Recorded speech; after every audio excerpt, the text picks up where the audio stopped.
everybody, welcome back to the Reid Farm. Today I wanted to talk about mustard greens and how to grow them, and specifically the nutritional benefits of mustard greens. One of the reasons that we grow them. One of the most awesome things about them is how big they get. I can reach down here and I'll snap one leaf off at the bottom of the plant. And look at that. That is awesome. That's a whole lot of nutrition in one leaf. These are especially rich in vitamin K, vitamin A, calcium, vitamin E, iron.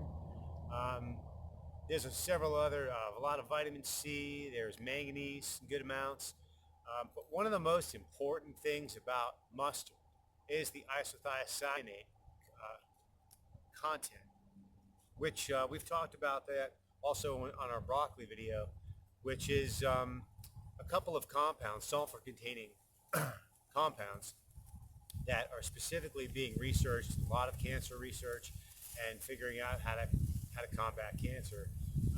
All the cruciferous vegetables contain these, but mustard particularly contains a very high amount of the enzyme urosinase, which is required to convert the glucosinolates, which is glucoraphane, which is particularly the one that we want to convert into sulforaphane. Sulforaphane is the compound that does all the damage to the oxidative stress and oxidized particles and free radicals, basically, is what it is in our cells.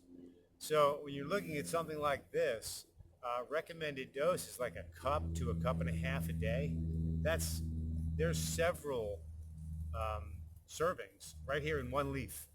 And if you look behind me, I got all I could ever need here.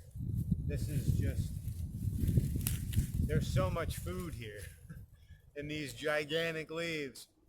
I love this stuff. It's got a really good bite to it.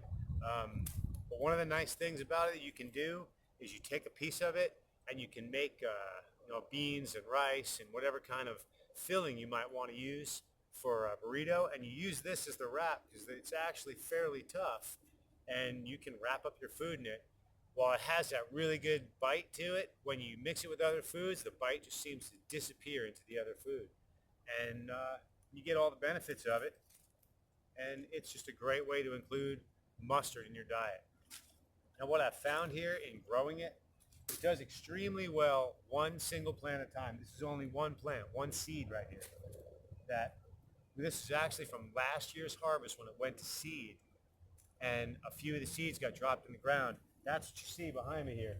These are single seeded, and these are brassica seeds. I mean, they're tiny, like a little bit bigger than a poppy seed. And they produce so much food.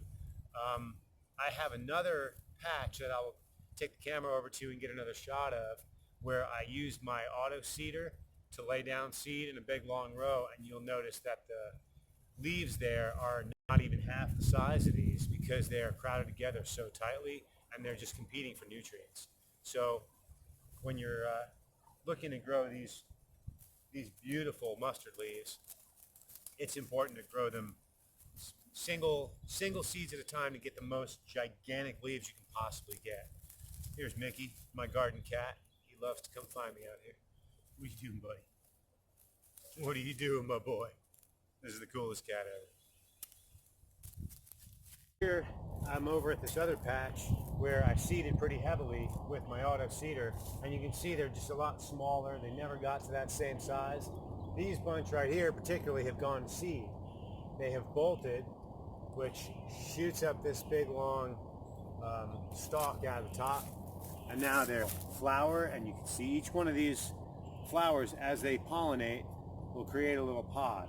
And then they'll give me mustard seed, which I can harvest, dry, grind up into powder, which is especially, like we were talking about, the myrosinase enzyme. It's a really good source of the myrosinase enzyme to mix in with your food when you cook your cruciferous vegetables, your broccoli, cauliflower, bok choy, kale, any of those things. When you cook them, they die. The myrosinase enzyme dies in the cooking process. So to add it back in, a really nice way to do it is to just sprinkle a little bit of mustard powder over your food. And it looks like Mickey has come back to visit me again.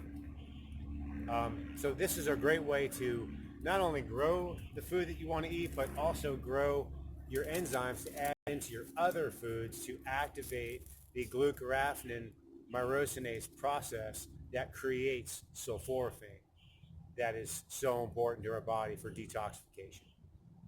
Getting these things out of our cells, oxidized particles, it's kind of stuff you want to get out. Carcinogenic things enter our bodies all the time. They're all around us. There's chemicals, there's things in the air.